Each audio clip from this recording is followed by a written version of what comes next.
నిజం లాంటి అబద్ధం చెప్పిన వారికి బంగారు మామిడి పండుని చేయించి ఇస్తానని చెప్పి ఒక తోచని రాజు తన రాజ్యం అంతటా ప్రచారం చేయించాడు. ఈ విషయం తెలిసి ప్రజలు ఎంతో మంది వచ్చి రాజును నమ్మించి చూశారు. కానీ అవి నిజం లాంటి అబద్ధంలా రాజుకి తోచలేదు. అందులో కొన్ని నిజాలు కావచ్చు, కొన్ని పూర్తిగా అబద్ధాలు కావచ్చు అని రాజు ఉద్దేశం.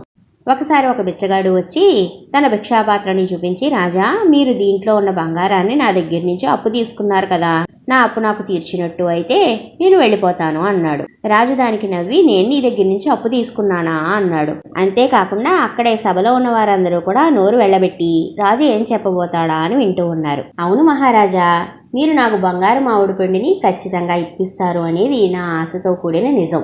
అయితే నేను మీకు అప్పు ఇవ్వలేదు అనేది పచ్చి అబద్ధం. అంటే మీకు కావలసిన నిజం లాంటి అబద్ధాన్ని నేను చెప్పాను కదా అని బిచ్చగాడు మౌనంగా ఊరుకున్నాడు. రాజు ఎంతో సంతోషించి అతడి తెలివికి మెచ్చుకుని బంగారు మామిడి పండుని ఇచ్చి బిచ్చగాడిని అక్కడి నుంచి పంపించి వేశాడు.